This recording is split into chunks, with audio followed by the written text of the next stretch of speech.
ball-in show today, but I would be remiss if it did not bring up the funniest thing that I have seen in a while. So Kanye West is releasing his homeless collection.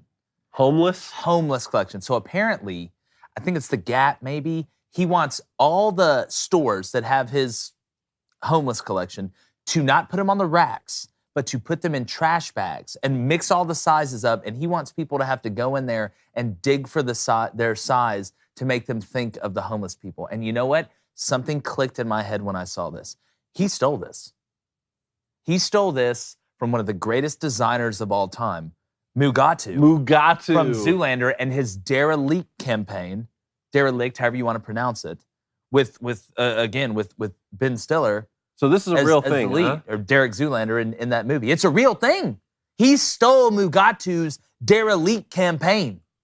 That was Derek's comeback after he lost Male Model of the Year to Hansel, which we all know, again, he got robbed in that one. But it's what's the world coming to? First thing that pops up when I try to fact check this is report claims homeless shelter disappointed with Kanye. Well, join the list. Delivering. Join the list. Well, I mean, it's a crazy world. So he ripped off Mugatu. He ripped off Mugatu in his Derelict campaign. I know this. See, a lot of people haven't watched Zoolander. Unfortunately, I hope they didn't watch Zoolander too. But it's sad. It saddens me. I mean, what's next? Super He's sad. going to take Blue Steel? Okay, no. What's next? The Blue Steel campaign? There's physical repercussions. Can you turn left? Are you an ambi-turner? Are you asking me or are you asking Kanye? Is this the rhetorical? No, I'm asking you, David. Can you turn left? It was never my strong suit. All right, the state of Utah is the most undervalued in college football. Steve Dace from the Blaze stops by to talk some Michigan football and Deshaun Watson. And David Cohn tells the Notre Dame Fighting Irish to get off his lawn. I'm Jake Crane. It's Wednesday. Welcome to Crane & Company.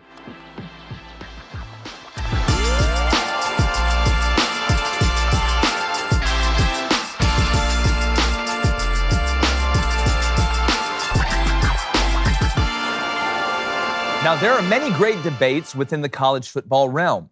Which state has the most fertile recruiting ground? Which coaching jobs are harder than others? And was Rudy really offsides? But there's one to me that stands out above the rest. Which state is the most underrated in producing good football teams?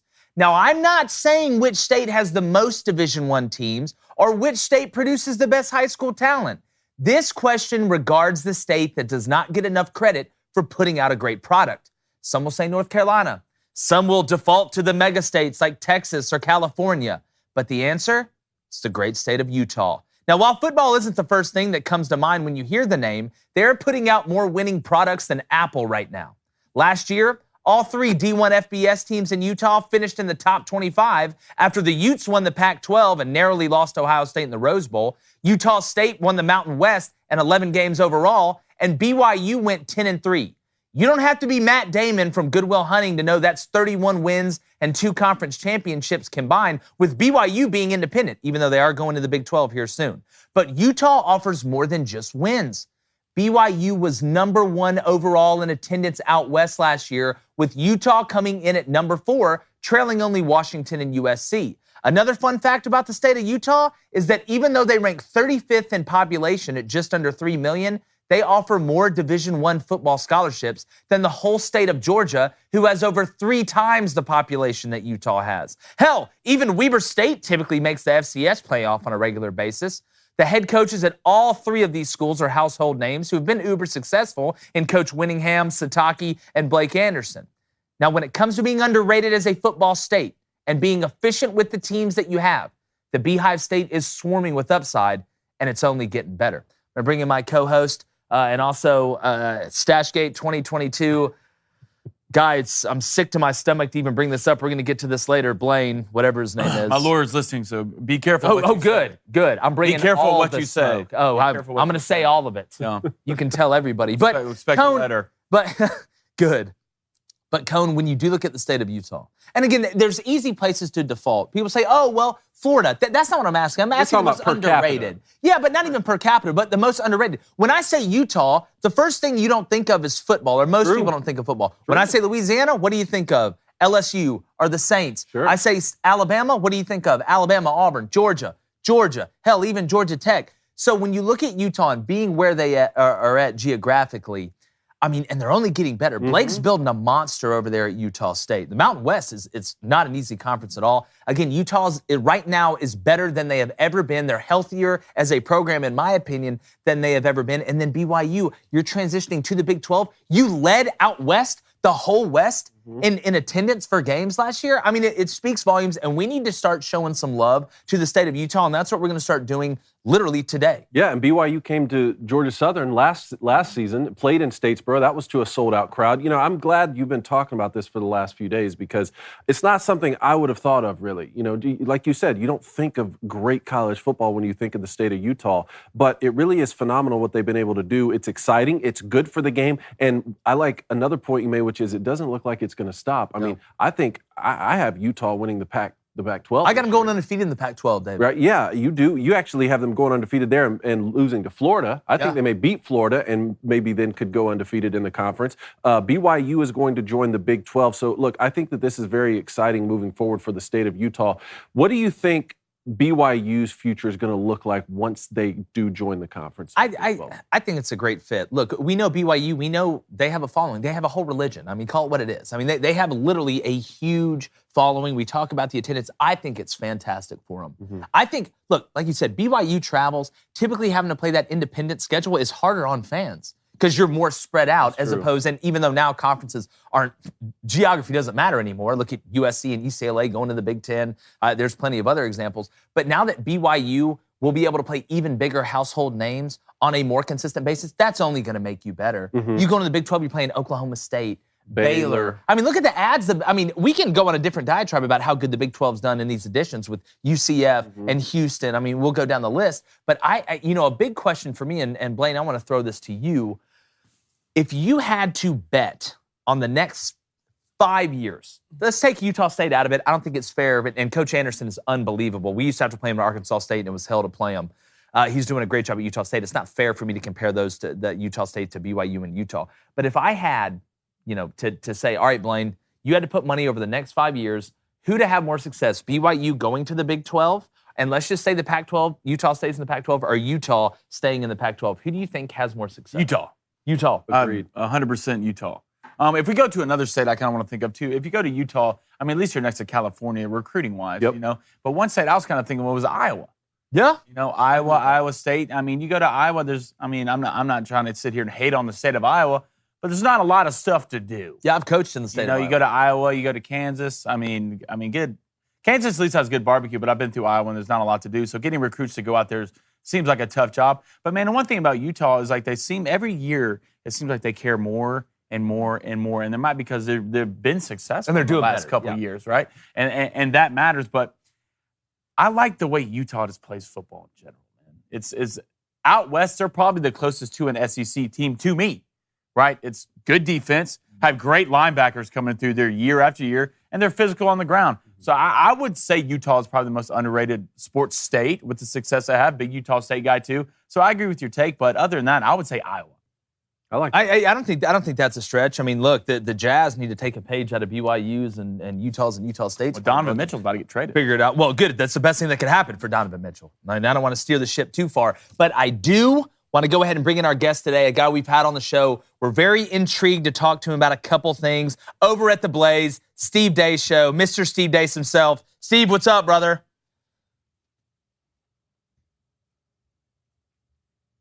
I think I'm having a... Oh, doing good. There we go. It kind of took a second to pop in my ear. Man, I appreciate you coming on. I know it's a busy time over there, and I want to hop right in. I'm not going to let the Michigan guy steal the Michigan question. I'm going to go ahead and ask it. Cade McNamara and J.J. McCarthy, and it's always interesting when you've had a quarterback that has had success and really got you over the hump. I mean, Stetson Bennett's another example you can kind of look at. There's a couple other across the country. You look at Washington with Penix Jr., who's proven it. Sam Heward, a big-time quarterback coming in. But when you have a guy like Cade McNamara, who took you from not the outhouse, but somewhat of a purgatorical state to actually getting over the hump and beating Ohio State, getting into the playoff. And now, they're saying there's a decent quarterback battle going on with J.J. McCarthy. How do you see it playing out, Steve? Well, I mean, Jimmy has a history of this. You guys were just talking about Utah. University of Utah had a #1 overall pick in the NFL draft once named Alex Smith. University of Nevada produced a second-round pick that a lot of people at the time thought was a projection too high in Colin Kaepernick. And then in the middle of a bye week, Jim made the switch from Smith to Kaepernick, reinvented the offense, and it got him about 6 inches away from winning a Super Bowl. So he has a history with this. I think when you look at this season with Michigan, it's been fascinating to me. I can't remember a time ever. So, I mean, I've got a pretty prodigious memory. I cannot remember a time ever that a team was the reigning undisputed Big Ten champion and returned its starting quarterback, and nobody picked it to repeat. Like nobody, like anywhere. And on top of that, I think you're looking at a Kelly Bryant, Trevor Lawrence kind of a situation here. If you watched Michigan very closely last year, there was maybe one game I can say Cade McNamara won for Michigan, and it was probably the Nebraska game on the road. And even in that one, there had to be a fortuitous Nebraska. Well, unless you're a Nebraska fan, you've seen this a lot the last 6 years. For the winning points. He did a phenomenal job. Much of his contributions last year were actually the leadership that he provided. And that's the number one thing that had to be fixed on that program is the culture. Michigan kind of felt and looked like Michigan again last year, and Cade was a big part of that. And so, this is not the kind of quintessential thing where the younger guy is quieter. If anything, JJ's louder and more vocal of presence within the team than is Cade. But has he earned that level of respect yet from the players? They're going to have a captain vote here any day now. Cade will probably get voted captain. And so I suspect what will happen is Cade will start the first game of the year. And if you look at those 3 games that Michigan has in the non-conference, they're such cream puffs. I think Jim will treat them like a preseason in the NFL. I think snaps between the two of them will be 50-50. And then they'll have like a starting quarterback for the Big Ten opener against Maryland, and it'll probably be Cade, but I think you'll see JJ play at least like 40% of the snaps. The talent he has is just too undeniable. The gap of talent that and the ceiling that he has is too undeniable. So even the offensive coordinator, Matt Weiss, said last week, it's just a matter of time before J.J. McCarthy is the starting quarterback at the University of Michigan. Yeah, and to be honest with you, a great comp, I think, for Cade is Greg McElroy. If you look at their games, there's a lot of similarities in the way they operate. And I don't like the term game manager. If you don't have I don't care if it's Lamar Jackson, Patrick Mahomes are the worst quarterback in the league. If you don't know how to manage a game, you're not a good quarterback. I think that's the worst term in sports. But if you look, bettors, I think 70%, Cone, what you said to me? 77%. 77% of bettors are taking Michigan to win over 9.5 games. What chances do you give Michigan of being able to go to, not only do what they have to do before you play Ohio State, but go to the Horseshoe? And I know, and we all know Ohio State is not happy about last year. Ryan Day couldn't get out of the Rose Bowl fast enough to try and get this season started again. What chance do you give Michigan going to the Horseshoe and making it 2 in a row, or what I used to tell the bartender, make it a double? I think with the way that the culture was resurrected last year, I think it's the best chance they have. On top of it, this is the first time that I think really we get to the maybe 06, the last great Lloyd Carr team, that I think Michigan is legit 3 deep at every position. That has not been the case between coaching changes and coaching firings and transitions from one scheme, Rich Rod, then back to a pro style and everything else that went on. It's been a minute, like 15 years since Michigan has been legitimately 3 deep at every position. I also think that Ohio State has a physicality problem, and I don't know that Jim Knowles will fix that. You guys were talking about underrated states, the state of Iowa. That's where I live, and so I watch Iowa and Iowa State all of the time, 2 teams in different conferences. And so we have a unique situation here where we get complete coverage in a small state of 2 Power 5 leagues. So I see a lot of Big 12 football. It's not a man ball league. He ran a lot of gimmicky nickel defenses and blitzing schemes. If anything, Knowles' defense is more like what Don Brown was doing at Michigan. And I think that's why Jerry DiNardo said last week that he thought it would take a while, that defensive transition. And I think this is where Michigan playing complementary football, I think it also will have more explosion on the outside than any Michigan team in a long time. I don't think there's a Braylon Edwards receiver, but I think this is man 1 through 9, counting the tight ends, the best and most explosive receiver unit that Michigan has had since that era. The complement of running backs with Blake Corum and Donovan Edwards, that's the most explosive combo we've had since Biaka Batuka and Wheatley were together. And so they're going to have the ability. Remember last year, Michigan had more plays, more touchdowns of 50 yards or more than any team in college football last season. So I think Michigan has reestablished a culture, reestablished the physicality of Michigan football. And I think Ohio State is still trying to figure that physicality angle out. And I do think, I wouldn't necessarily, think it's an automatic, but I'd give Michigan at least a 30% chance to go in there and win that football game in November.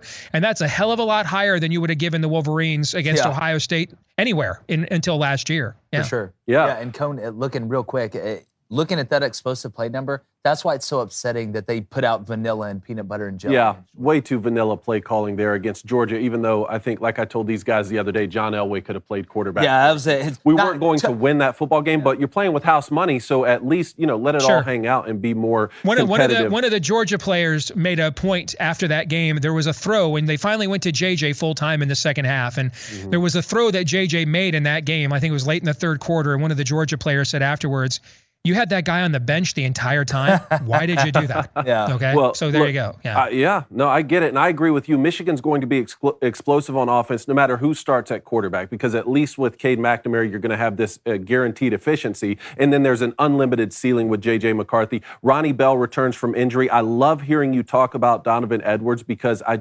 think that he could be one of the most explosive players in the country, not only out of the backfield, but also in the slot. But my question for you, Steve, is what are the Wolverines going to look like on defense? We've proven this ability to be able to reload, not necessarily rebuild up front. We always have a defensive lineman that comes out of nowhere, has a great season. We lose Aiden Hutchinson. What's the defense going to look like, and who's a player that we need to watch out for that people aren't really talking about? I think the nation will be talking a lot about Mozzie Smith at the end of the year.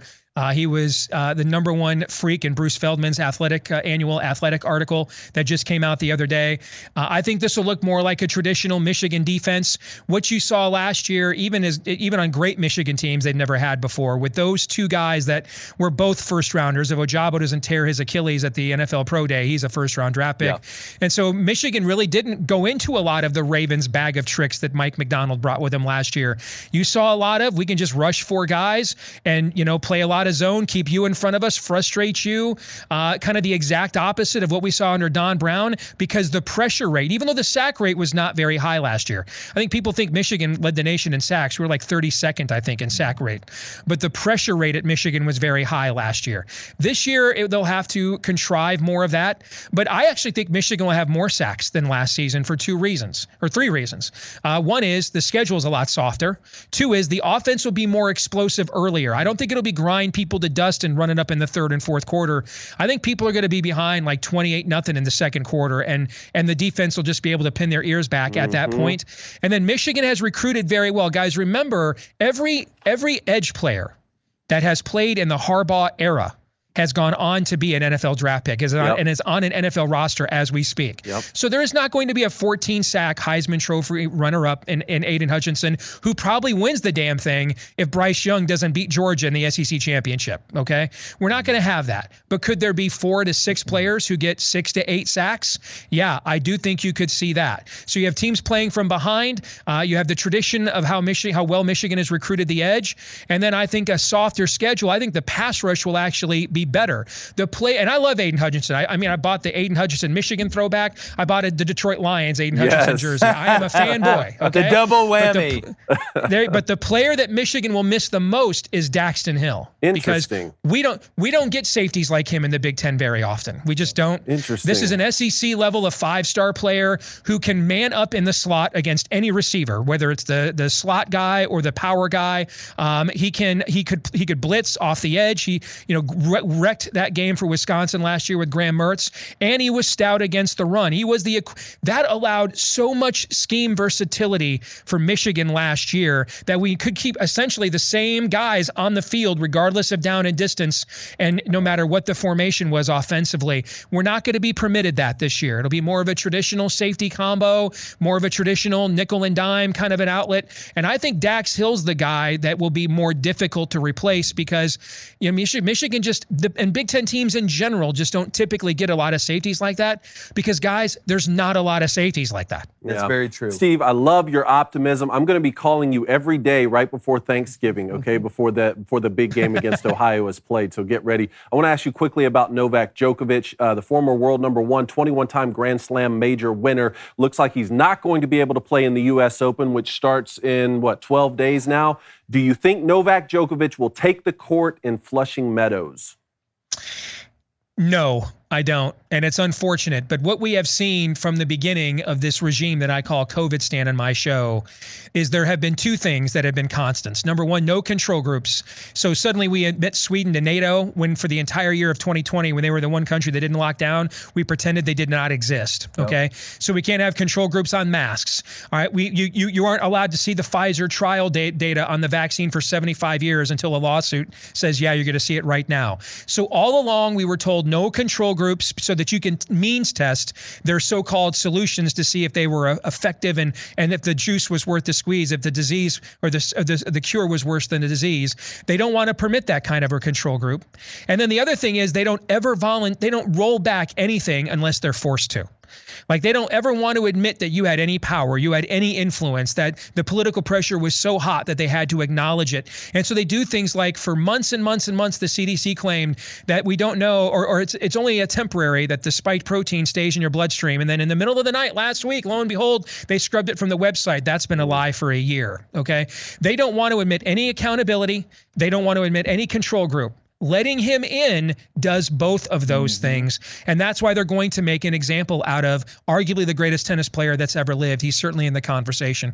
Yeah, well, speaking about examples, and I'm with you. I mean, it's laughable at this point. And they don't want to admit they're wrong, Steve. That's the thing at the end of the day. I think these people don't want to admit they're wrong. I think a lot of it comes back to it. But I do want to ask you, I know we're kind of going left and right here, but Deshaun Watson, we're hearing, something may come out today. Something may come out tomorrow. I have a theory on this, and I want to run it by you because I think you obviously do a really good job. Because I do too, and I want to run it by you guys. But I love it. First. Go ahead. Well, we both make good running backs. Speaking about Blake Corum, here's my thing. I feel like the NFL. We all know it's about PR. Okay, we all know it's about optics. That's you don't have to be a genius to figure that out. I feel like they're trying to make every group happy and then meeting in the middle. So, for example, Sue Robinson comes out, who has a job that's basically worthless now. It makes no sense to even have that job. She's a middleman that they can appeal, which I've never seen before in my life. So she comes out and says it's the most egregious thing the NFL's ever reviewed. And there's been some egregious stuff that's gone down off the field with the NFL. Look at Ray Rice in the elevator.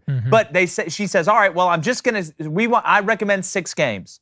And then you have outrage of people saying, wait, you suspended Calvin Ridley a year for betting on his own team to win, yet Deshaun Watson, who you can say he was suspended the year before, he was still getting paid. That's not a suspension to me. She says 6 games, there's outrage. So what does the NFL do? They hit up Adam Schefter and they say, we need you to throw out this tweet. Well, the NFL's looking at an indefinite suspension for Deshaun Watson. So then the other side of it gets outraged. You're going to suspend him for the rest of his life? That's ridiculous. So what are they going to do? They're going to meet right in the middle. They're going to probably suspend him for a whole year. That's what it's looking like. So you went left, you went right, and you ended up in the middle. I feel like it's the play they run every single time because they're reactionary and then compromise.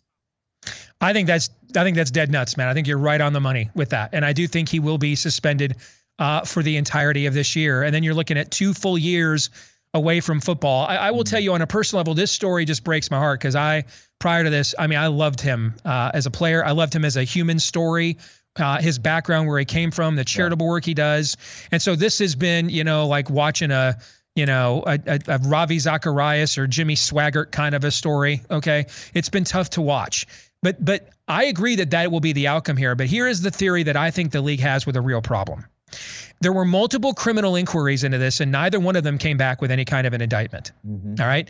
On the other hand, what was it? Is it 23 women, I think is the count, or something around there, have filed some form of a civil lawsuit. All right. You're dealing with players who are, shall we say, both aggressive and desirable in the female market. Yes. Right? We have a situation here where what is I'm a player and what is I'm a creep? And I say this as a father of 2 teenage daughters, all right? How far can I go? How directly can I proposition you? How many times can I proposition you? Right? I think we all agree whipping it out, asking people to touch it, bad, right? We all agree that's a crime, right? That's against, unless there's consent, that's bad, right? But when is creeperism a crime? I think that's the problem the league has, that if it doesn't look beyond even the PR standpoint that you're talking about, if it doesn't look like it's crushing this, can you see what precedent might be set here? Well, I just asked her 85 times if she wanted to hook up. I don't know why after 80, she was that offended by it. Or I just think that this is a level of such aggressive creeperism to quote unquote, Cro-Magnon levels of come on, that if you set the precedent within such within a culture like the NFL, that sort of behavior won't be punished. What could come after that, I think, absolutely is the kind of stuff that grand juries will end up indicting. And you don't want to make it look like you didn't nip it in the bud when you had the shot. You need to send a message that kind of overt, using your position of dominance, not taking no for an answer, and over and over and over again propositioning women, you just cannot behave that way. We won't tolerate it. It's a gateway to far more serious things later. I think that's another angle to this that maybe hasn't been spoken about a lot. Yeah, no, we all know precedence is huge. But Steve, I know you're a busy man. I really appreciate you coming on. Unbelievable writer. The show's great. You do a hell of a job on the Blaze, and love talking some Big Ten football with you. I know we'll do this again soon. I really appreciate it, my friend. You got it, man. Anytime. Go Blue. All right, Go brother. Blue. Talk to you later. All right, great stuff there from Steve Deace. Some very interesting angles, too, on everything. Blaine, real quick from the Booster Club, and then we got some things we got to sort out, bud. Good interview, guys. Jimbo Eagle, hashtag, well, it's for Steve, so I'll ask it for y'all. Do you think the NFL is going to be fighting with Deshaun Watson on suspensions and appealings back and forth, or will he play in next year's season? Oh, you talking about this coming up? Or the year this after coming next? up season. Yeah, I don't think he plays, and I don't think he'll push back against it. I think if they give him a year and it's not indefinite, it's not something crazy like, let's really look. There's been some. Trevor Bauer got 324 games for something somewhat similar, really, and it was basically proven that it's consensual. But I'm not going to go down that road. I don't think he plays this year. I don't think he plays in the NFL this year. I think it's going to be the year after this when Deshaun actually plays. He may not fight back, but the NFLPA will for him. Oh, they will. They will. Their job. But again, the NFLPA, I guess they're the same people who came out and said, we're not going to appeal Sue Robinson's thing. Then the NFL appealed it. So obviously that's not going to get the NFLPA really jacked and tan about the whole situation either. All right, Jonathan Herndon. If Notre Dame eventually joins the Big Ten, do you think they will be favorites in the conference? No, not early. No, Cone, what do you think? Top three, obviously? Maybe. Look, Michigan State, Purdue, we got to start putting a little respect on some of these other teams' names. I mean, we talked about Purdue yesterday, but speaking about Purdue, they had a coach with a great mustache, and his name was Joe Tiller. Good old-fashioned mustache. And, I put this out on social media. There's been a lot of rumors flying around about some tanking going on with you in the monthly bets because you want to shave your mustache. And before you say anything, let me introduce to you Exhibit A. Yesterday, you admitting to being a charlatan and tanking the bets. Play the clip. Yeah. Okay, guys, cool. Don't care anymore. You don't care anymore. What are you talking about? I don't care anymore. I'm throwing it. You're whoa. Disgusting. Okay. Disgusting. Okay. And No. Please defend yourself. Yeah, please. Well, this is what I'm gonna start calling you guys CNN because this is what the left does. If you'd have kept playing this clip, right, for 30 seconds after it, I'm saying I am taking one of these bets until I hit it. Had nothing to do with the mustache. I'm throwing it? At all. I'm throwing it? If I'm taking plus 1,600 bets, plus 1,400 bets, what are the odds of me hitting those? Probably not too good. So I'm not going to hit them. And I said I'm so stubborn that I'm going to take one of these bets until I hit them. And what have I done?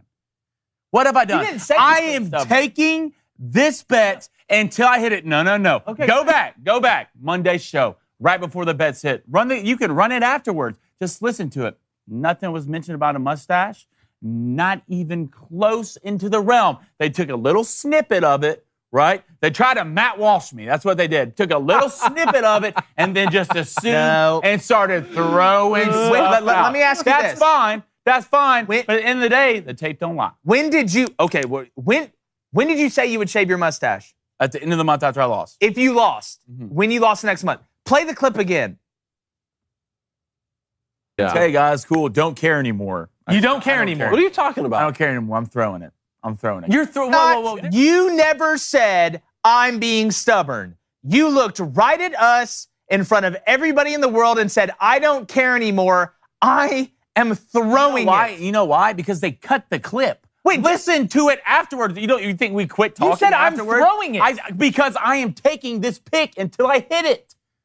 And that's basically the odds of me hitting this. Tomorrow, the odds of me hitting this. Tomorrow, you bring your evidence. I'll bring the whip. Yeah, I don't have to bring my evidence. Go to Monday's show. It's on YouTube. Go to the right before we stop betting. Pull it up. Listen to it. I didn't know I was working for CNN. Hey, well, let's put a poll out there. Poll's already out.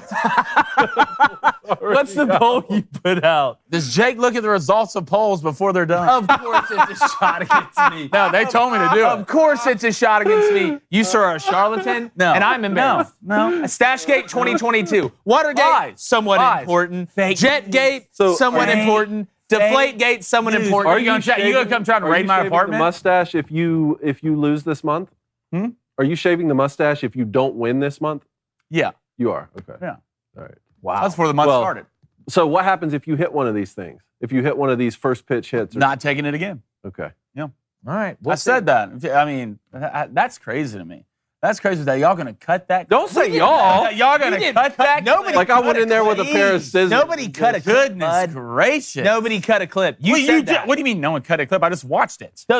You said what you said. Did you? what you need to Well, say. just listen to it afterwards, and then you Say get to what hear you it. need to say. I'm gonna send that to Matt. Let's see what he thinks about it. All right, if you want to watch the rest of the show, remember you can listen if you want to stay here. But head over to the Daily Wire Plus, become a member, listen on Apple, Spotify, wherever you get your podcast. Subscribe, leave a 5-star review, it really helps, and share it with all your friends. Remember, we are going in the morning starting next Monday, 6:30 to 8 Central in the morning, 7:30 to 9 Eastern. We're super duper excited, and we've got video call-ins and some other stuff too. And guess what? Right when we come back, David Cohn's about to tell Notre Dame to get off his lawn and get in a conference.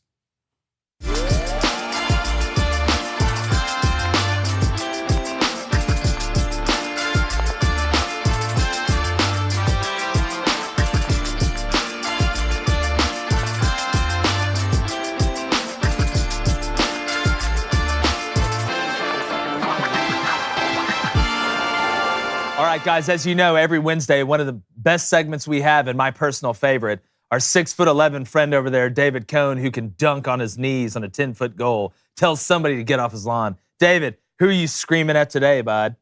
Today I am telling the Notre Dame Fighting Irish to get off my lawn. Get off! Reports surfaced yesterday that Notre Dame will remain independent in football and not join the Big Ten Conference. This is disappointing, but let me first say I have the utmost respect for Notre Dame. My official visit was to a Michigan-Notre Dame game. The first game I ever played in was against Notre Dame. Russell Crowe gave the pregame speech. My father was in the stands. And since I was playing in the fourth quarter, you know we won by a lot. But Notre Dame has this arrogance about it. And it's often justified because it is a storied blue blood football program. But I am here to remind Notre Dame, you are not bigger than college football. If this were a Mean Girls movie, you would not be Regina George. You're more like Gretchen Wieners, which is still great. I mean, your father invented the toaster strudel. Now, sources are telling me Notre Dame will command roughly $65, more likely $75 million a year from NBC in 2025, which is about what each Big Ten program will make with their new TV contract, even without Notre Dame. That number would jump significantly should the Irish join. Several writers reported that NBC signing a deal with the Big Ten is a great opportunity for Notre Dame to play more Big Ten schools. You know what's even a better way to play Big Ten schools? Join the conference. Now, I have never been in favor of the Irish partnering with the conference just to do so. Becoming a member of the ACC makes zero sense. Notre Dame is a Midwestern Catholic school. They belong in the Big Ten. And just think of the great restored rivalry games we'd see with Michigan State, Penn State, State, Purdue, an in-state game with Indiana, and of course, Michigan. A game that should be played every football season, and it's a travesty that it's not. Southern California is joining the Big Ten in 2 years, so check off that rivalry game. Then on top of the conference schedule, Notre Dame could still continue great rivalries with Navy and Stanford and other schools. Moreover, we get to see the Irish compete in a conference championship, which would be beneficial for college football fans and for the college football playoff. This move is going to happen eventually because the financial incentives will be too great for the powers that be at Notre Dame to ignore. But in the interim, Notre Dame, know that I love you. Stop trying to make fetch happen and stay off my lawn. Well done, sir. And I'm with you. And look, I've got a ton of respect for Notre Dame. I've sung and sang and been jubilant about Marcus Freeman. We just had Drake Bowen, 4-star offensive outside linebacker commit on the show. But eventually, they're going to join a conference for a couple reasons. Number one, financially it's just going to be too lucrative not to. And number two, it's simple math. I said this the other day. Mm-hmm. We are moving to bigger and bigger conferences, mega conferences. Like Dr. Evil, laser, I put it in quotes. So if the bigger a conference gets, the more in-conference games I have to play. You play 12 regular season games. They are not going to add games to the regular season, and they shouldn't, especially if you're expanding the playoff. There's a more likelihood they'll decrease regular season games before they would increase them with an expanded playoff. So if I'm in a conference with, let's say, 20 teams, I'm going to have to play 10 in-conference games, at least 10 out of 12.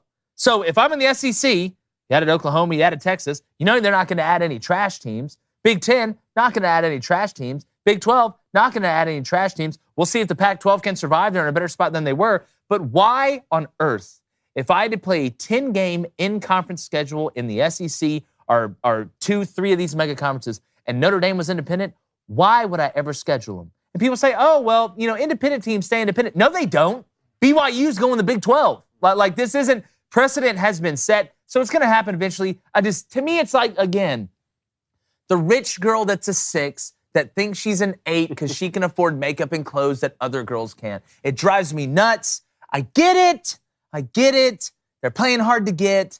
I don't like it. I'm with you 100%. And Notre Dame is taking great pride in a lot of these old school rivalries they had, which I love, except for the Michigan rivalry. For some reason, that game has stopped being played. I guarantee you money is behind it. But I just think that if they join the Big Ten, they can renew most of their great rivalries, especially with Southern Cal coming to the Big Ten. And then they could still play an academy school. Right? You can still schedule Navy. That can be one of yours. If you really want to keep this Stanford home and home, you can make sure that happens. The argument that, well, we can just set our schedule a la carte. We can remain independent. We're still going to make just as much money, and we're going to be able to have a playoff spot. That's usually the reasoning that Irish fans give, and it's worked up till now. I just feel like college football is changing so rapidly, and we saw what happened during COVID. Yep. They had to run out and join a conference quick, and it was the ACC, which honestly shouldn't have been allowed to happen.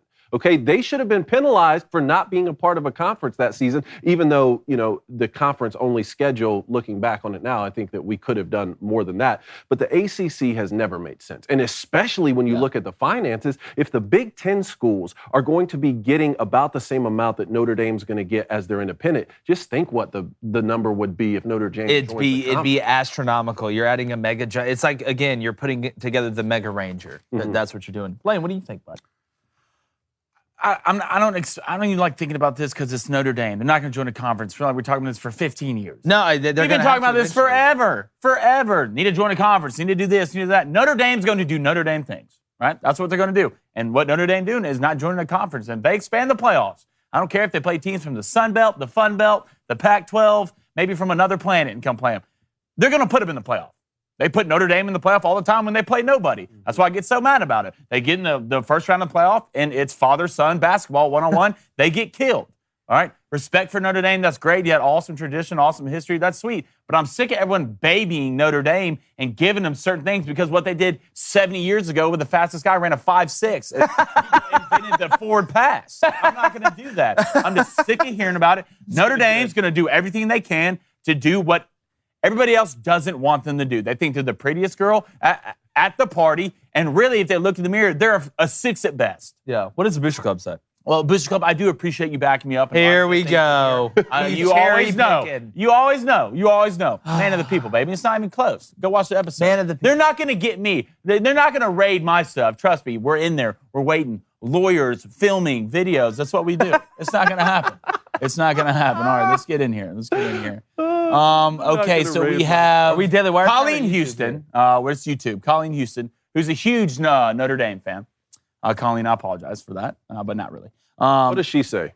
Geez, we're already in the ACC for all other sports. So, yeah, that's why we joined in 2020. We're still in that agreement for the next few years. So I'm sure we'll join a conference sooner or later. Football's not really in that agreement. Football was kind of like basketball's a bit in there because basketball's a little bit different. But they got him to commit to like a certain number of ACC schools. If you're going that far, you're in a conference. You just come on. But the timing of this is what's so interesting because the Big Ten contract is up in 2024. I think Notre Dame's NBC contract is up in 2025. It's like, what a perfect time to make this happen. Because if you miss this contract renewal period, college football is going to look so different in 10 years that by the time that maybe the Power Five like breaks off by itself, we may not even have conferences called the Big Ten and the SEC. It's going to be ESPN versus Fox. That's more likely, right? So I don't know what it's going to look like then. Obviously, Notre Dame's always going to have a place, but it is fascinating. Yeah.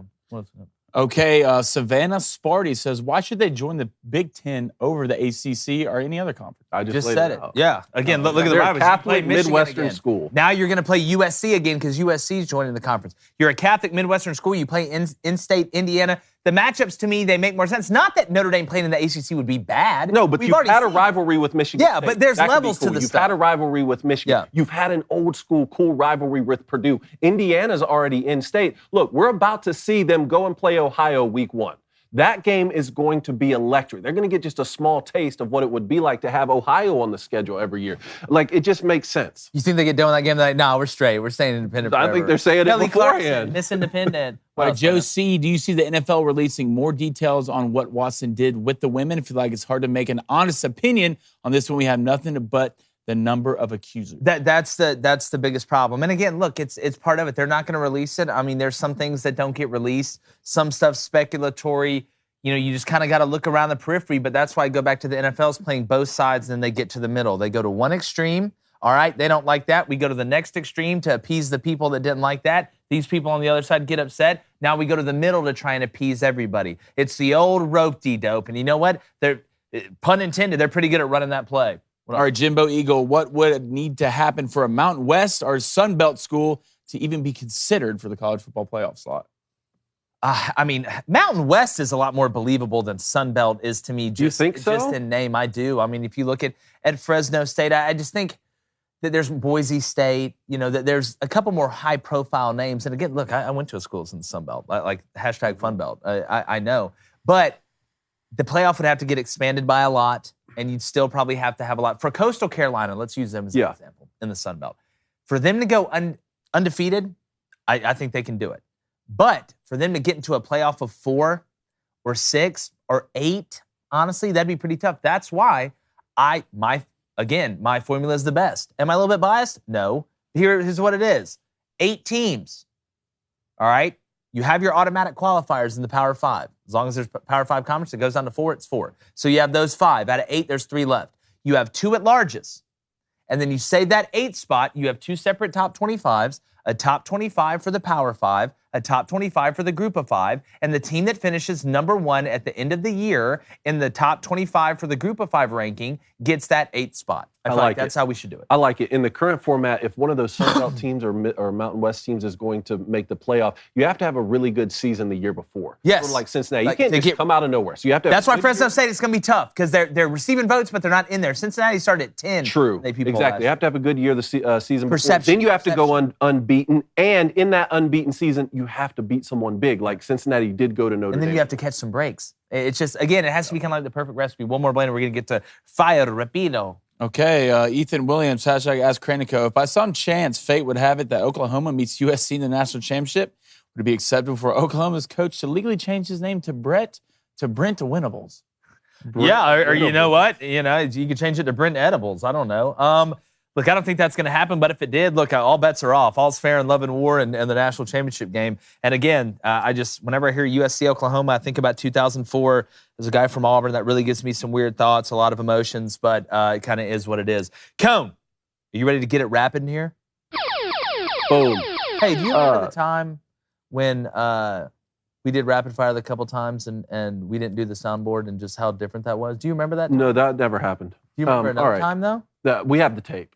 We have the tape? We have the tape. That never happened. Okay. First of all, Aqib Talib's brother allegedly fatally shot a youth football coach. Now, Aqib Talib was involved somehow in the altercation with a fight, but more details are still emerging. Wanted to know what you thought. Coward. Nowadays, it's so sad that nowadays, and I'm not talking about Aqib. I know Aqib wasn't the one who took the gun out. It was his brother. I don't blame Aqib Talib for that. He didn't take the gun out. It seems to me, from what I've read and what I've seen, that Aqib was getting in a physical altercation, just a fight, man versus man. And I don't condone fighting. We don't condone fighting here, but it's so sad that we live in a society nowadays where anytime you feel threatened physically or there's a fight or something goes on, you pull out a gun. Back in the day, and I'm not super old, but even when I was growing up, being younger, if you got into it with somebody, outside at school or playing ball or something like that, y'all handled it. Nobody's pulling out a knife. Nobody's pulling out a gun. Nowadays, guys just pull out a gun and shoot somebody because you think it makes you look cool. No, it makes you look soft. It makes you look like you were scared you're going to get beat up. And it's so sad we live in a society nowadays that the first thing you do is go pull for a gun or a knife. Mm-hmm. Agreed there. I'll keep you all posted if more details come out. The Braves extend Michael Harris, 8 years, $72 million. Alex Anthopoulos is locking these guys up. Oh, the Braves' future. Oh, it's just brighter than the sun right now. It just feels so good. You call a guy up. I mean, Vaughn Grissom hits one in Fenway that's still going. The Braves are going to be so good for so long. Soroka, nice little rehab debut going 3 innings. Max Fried, Michael Harris, Austin Riley, Ozzie Albies is out there with the glove again. Matt Olson is young and hungry and from the city. I'm just so in love with what Alex Anthopoulos is doing right there. Build the statue. Just build it now. Build it out of bronze and marble and gold and silver and element 115. Ask Bob Lazar about that. But I just love where the Braves are right now. As a Braves fan, I'm so in L with it. It's ridiculous. Golf update. The PGA Tour players met yesterday for 3.5 hours. Sounds like there's a potential meeting going to happen with the LIV Golf players. And Patrick Reed is suing the Golf Channel and your boy, Brandel Chamblee. Well, at first when I heard that Patrick Reed was suing the Golf Channel, I was like, God, this is... Look, they talked bad about you, what happens, but then when I heard he was suing Brandel Chamblee, I'm all for it. I hope he wins it. I hope he takes all of Brandel Chamblee's money. Brandel Chamblee is an absolute joke. I mean, the dude makes Skip Bayless look like Nostradamus, man. Like, I'm so sick of Brandel Chamblee. He's the guy that screams at you for not taking your shoes off, or not putting the fork next to the spoon. He acts like he won all these tournaments. Really, he was an average player. He was decent. I think if we went and played now, I could give him a run for his money. Look, did they give Patrick Reed a hard time? Yeah, but Patrick Reed, you did a lot of stuff, man. You did a lot of stuff. You got kicked off your college team for stealing at Georgia. They basically caught you cheating. You did that. And they talked bad about you. But guess what? You know what happens when you're a famous athlete? They talk bad about you, man. They talk bad about you. But part of me hopes you do win it because Brandel Chamblee is the worst. He's the worst of all time. All right, last one here. Aaron Rodgers came out with a few comments about the younger wide receivers, and I was hoping you guys could act as translator for me. You want to translate? Me and you want to translate this one? Yeah, sure. Here's what Aaron Rodgers said. The young guys, especially young receivers, we've got to be way more consistent. A lot of drops, a lot of bad route decisions, running the wrong route. We've got to get better in that area. Please translate. Blaine, go ahead. Yeah, be better. You don't have to translate this hard. I mean, even if it's option routes, get in your playbook if you don't know the right route. Aaron needs to get on you for that. What are you going to say to Aaron Rodgers? It's not like Aaron doesn't know a good receiver when he sees one. You have to be better. It takes time. You're not going to just get in the league. Some guys can get in the league and it won't look fast to him. Kind of George Pickens. You watch Pickens in practice, the dude's an absolute stud. But you have to be better. And I wouldn't blame it on the receivers. I wouldn't even blame it on Aaron Rodgers. I would blame it on the people who run the Packers. You go out of your way to go way late in rounds to get a receiver when you have options to come up and get even better talent. So at the end of the day, as a receiver, you're going to take it with a grain of salt, but you're going to have to get better. And it's not like you have a great quarterback to throw you the ball at the right place in the right time. Read the quote one more time for me, David. I think I got a great Here we go. translation of this. The young guys, especially young receivers, we've got to be way more consistent. A lot of drops, a lot of bad route decisions, running the wrong route. We've got to get better in that area. What's he saying? Devontae, come back. I made a mistake. I'll be nicer. You can come do ayahuasca with me. We can kick the eagle in the groin at the end. And also, guess what? I'm still the best player here by a lot. And you know what? He's right. Yeah. And I'm with Blaine. I blame it on the front office. You had one of the best wide receiver classes of all time. And what do? What do? You get Christian Watson out of North Dakota State, who's probably not going to be a bad player. But look at Pickens. Look what you could have had. Look at Jamison Williams. Look at these guys, man. Part of me thinks the Packers hate Aaron Rodgers. Part of me thinks the front office, you know, it's like that. What's that one skit? What's that one skit?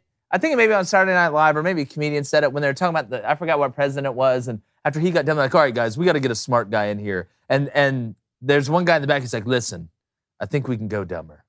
Like, let's see how dumb we can go. I feel like the Packers front office sits there and like, listen, we all can't stand Aaron. How can we make this as miserable and how can we make this as tough as possible without it being obvious? And I don't understand it. As a person that is somewhat of a Packers fan, father played for the Packers, I don't get it. And Aaron Rodgers is right. I mean, look, it's average. It's mid. It's Deace. It is what it is. That's all I've got. Blaine, Booster Club, before I go to the board of truth and justice, friendship, love, life, and loss. All right, Jessica Grant says, Blaine, is it really that hard being a Yankees fan right now? It's not great. I mean, you guys are still up. Can we win a game? A game? That'd be great.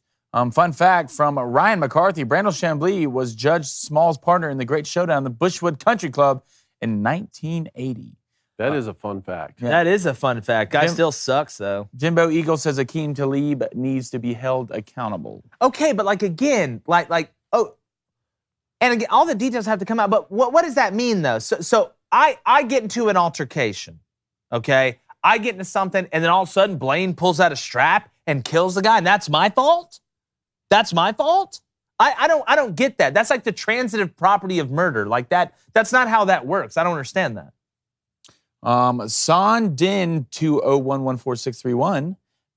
Did the Mets have two starters go out with an injury in two recent games? This is the start of some cracks that'll lead to an inevitable Mets collapse. I don't wish injury upon anybody. But Walker went out with back spasms last night. We know spasming keep coming back. Pun intended. One more, Blaine. I know That's it. More earlier. That's it? That's it. That's all you got? Yep. That's it. Not me. That's all you got? Yep, that's all they got. On the Daily Wire chat. Same thing. That's it. No. Anything else? Nope. One more thing. Brick killed a guy with a trident. I'm going to head over to the board. I was going to see how long I could go with Blaine there. All right. Yesterday, 2-0 again. Who cares? Nobody cares. We're not worried about it. It's over. No, it's not. It's over. Long way to go. I woke up this morning, ate some oatmeal, and then thought about how I was 0-0 on the day. So we're going. Braves, Mets, Nerfy. That's minus 105. Cat Eyes is facing Odorizzi. We'll see. Who knows? It's baseball. Just trying to get to Thursday. Dodgers, Brewers, Gonsolin, Lauer, Nerfy, minus 105 as well. We'll see. Let's just get to the bottom and see if we can work our way out. You know what I'm saying? Let's just do that. David, Cone, what do you got? You know, when I heard you talking about Blaine tanking the month, I was laughing earlier, and then I thought, but wait, he's still beating me. So if he's tanking, what does that say about me? But we come in with a 0-0 mentality, and we come back, and we break late, and we win the month. So let's start by going Dodgers first 5, minus a half, minus 130, and then Dodgers money line for the full game, minus 178. You know, we ride with the sword, we die with the sword, whatever they say. Wow, you're going double Dodgers. Double Dodgers. It's a Dodger dog. Live by the sword, die by the sword. Hey, I love it. Hey, we're going back to it, guys. Are you going again? We're going back to it. I told you I got to hit one, and I will bet at least one a day until I hit one. Rangers, Oakland A's, top of the first pitch, baby. Come on. First pitch. Maybe they got leading off. Who cares? Put it in play. That's at this point, you're right. Who cares? It doesn't matter. I mean, I watch Acuna take a fastball right down the middle. Oh, that one hurts. Yeah, he's like, oh, I'm gonna. Nope. Not as much as the one the day before where the guy hit the foul ball. Yeah, good. I'm glad you brought that up. That feels great. Keep doing stuff like that. I just love it when you make jokes. Feels great. I was just telling the truth. Then I'm also taking the Dodgers, Milwaukee, Nerfy minus 105. Okay. So, maybe a little 1-1 action, Bubba. safe, You know, we'll Andy. see. We'll see. All right, me and Baby Cone. Speaking of altercations, I'm in a fight right now with your almost 1-year-old son, David. Whoa. On betting, Blaine. You're not fighting Ace. I know that. And catch these mitts. Yeah, well, you can catch this tank. Anyways, but Baby Cone is going Astros, White Sox, Nerfy, minus 1.25. And he's going Giants first 5, minus a half. That's minus 1 2/4. See what I did there? I see. It's going to come down to it, guys. We know what's happening. It's an emotional time right now. I know everybody's a little bit gassed up, but we're going to figure it out. Also, White Sox 5-game win streak. Yes. Shout out Ben Shapiro. Yeah, Shapiro's going to like that. He's still got a long way to go, though. Couple games back. Still got a long way to go, though. They haven't put together a lot of streaks this year. All right, we got some guys that are getting close. 2, actually. Williams DG, 8-0. We also have somebody that's 9-0. But 8-0, he wants the Braves plus 1.5 at minus 139. Al Caramba, 1368, is also 8-0. Dodgers money line. Theo Dictator, 4-0. He wants the Braves, Mets, Nerfy. Bet buds. Let's go together. Let's be friends. Then BJPS09XU13 is 4-0. He wants the Braves minus a half against the Mets. First 5, that's minus 120. Young NASCAR, the son of old NASCAR, is 1-0. He wants Austin Riley to get a hit at minus 195. Shack Attack, first on the scene, going Cardinals, Brewers, Nerfy, minus 155. Let me make sure I wrote that down right. I had Dodgers, Brewers. I believe it's Dodgers, Brewers, not Cardinals, Brewers. Then we got Barn Grazer, Phillies, money line, minus 165. Dud Stud, 1,000. Welcome to the team. Tommy Paul, money line, minus 195. By the way, speaking of Paul, Jake Paul couldn't hit a ball off a tee. We saw that the other day. Then Crizzle346, 0-1. Welcome to the booster bets. He wants the San Diego, Miami, Nerfy, minus 130. And then win 2144. Fade this man now, 0-4. He's going to take the same thing. Again, if you don't know, then we all do know. Let's all remember that. Cardinals host the Rockies. Cardinals host the Rockies. That is what we call, where I'm from, a typo. All right, Booster Club, Blaine, last 5. All right, Jimbo Eagle, if the NFL was geographically correct, which teams would not be in their current divisions and where should they be? That's tough. The NFL? Yeah. Well, the Cowboys and the Giants and Washington. Geography doesn't matter. The geography doesn't matter anymore. Yeah. Let's just stop. Let's throw away the maps. Let's throw away the top topography and the bottomography and then the middleography as well. Throw it all away. In the NFL, it doesn't matter that much. It hasn't mattered for a while. But in college football, I hate to think that these fan bases. It just doesn't matter anymore, Cone. It doesn't matter. And we're only inventing faster transportation. I know we can't even get a plane off the ground right now, but I mean, Elon Musk is building bullet trains and bullet planes and bullet other stuff as well. I think he is. He's smart. He is a smart guy. All right, our play of the day from yesterday. We love a good walk-off. You know what I'm saying? Whether it was, speaking of, Zoolander and Hansel, one of the greatest walk-offs of all time. Yeah, that's true. That's a great one. Last night, Dodgers Brewers. We had another one. Let's play the clip. Oh, you're going to get a little Texas leaguer. It's going to fall. Bases loaded. 1 out. Dodgers trying to make a play late at the plate. I'm sorry, it's game over. Shout out Lil Safe. Big win there for the Brew Crew. Yeah. Dodgers, they've been hot. They've been hotter. Now they're 20-5 since the break. I know. Great. They've been hotter than a sumo wrestler eating chili peppers next to an active volcano, but lost that one last night. But again, that's our top play. Blaine, let's go back to the Booster Club one more time before parting thoughts. Poll. Does Jake look at the results of poll? That was a serious poll? I got asked to put that on there, yep. That was a serious I'd like poll. to put a poll out there to see if you got asked to put that poll out. What's the vibe? What's the vibe in the Booster Club on it? Give me a hint. I'm going to find this name. I'm going to find it. Who was it? Now, did you say look or looked? Because you haven't put it on the screen. Even if I wanted to look, I couldn't have seen any of the results. Well, let's just go back. We'll go back. We will go back. I did not look. I did not. I'm not. Well, then I'll say they said I'm not yes. Cyclops. Michael Williams. Hashtag ask Blaine and Crane and Company. Create a poll about whether Jake looks at the results before guessing polls. Okay. Well, look, I'm going to tell you right now. I know what they said because you curate the chat. Yeah, they probably said, them. Go ahead, Cone. I can feel it. Yeah, go ahead. Yeah, they said yes. What did they say? Let's say 75%. I'm going to say yes, 74%. It's wrong, but it is what it is. Come on, 80. Yes. 44%. Ooh, the Booster Club believes in the Come kid. on, man. They got more trust in you than you got in them. Well, you know what? I don't trust you. What do you mean? I don't get to vote on the poll. But you put the polls out. You know, you got to. I know. You're over there. You carry weight. I don't mess with the poll. You're weight in the chat. I don't mess with the poll. You're propaganda in the chat. Not. We all know. I'm not. After what I saw today, that was the biggest propaganda I've seen in a while. So you know what? Okay, let's see it again. Let's pull the clip back up. What is propaganda about this? Let's pull the clip up one more time. Lies. Did somebody not say this? Was this just somehow? You said I was losing bets on purpose to get rid of my mustache. You said I said you're throwing it. You're tanking. Losing bets on purpose to get rid of my mustache. And in this clip, I am saying that I am taking bets until I hit a bet, and I don't care how many times I miss it. If that means I miss it 60 times and don't even hit it once during the month, I don't care when next month rolls around and it's football season. I will be taking one of these bets. Well, here's what I'll say. I'm going to play this clip one more time, then we're going to get out of here. Put it in the comments. Make sure you hit like, subscribe, whatever. Go to social media, and I want to know, who are you? It's Stashgate 2022. We need some answers. Let's play the clip one more time. Yeah. Hey, guys, cool. Don't care anymore. You don't care anymore. What are you talking about? I don't care anymore. I'm throwing it. You're whoa. Go listen to the rest. We're not saying anything. We're not saying anything else. God. We're not. You can find. All right, guys, we're gone from CNN. Y'all have a great night tonight. It's Tuesday's show, not Monday's Here's show. the top level play though that I was talking to Blaine about. Let the beard grow out around the stash.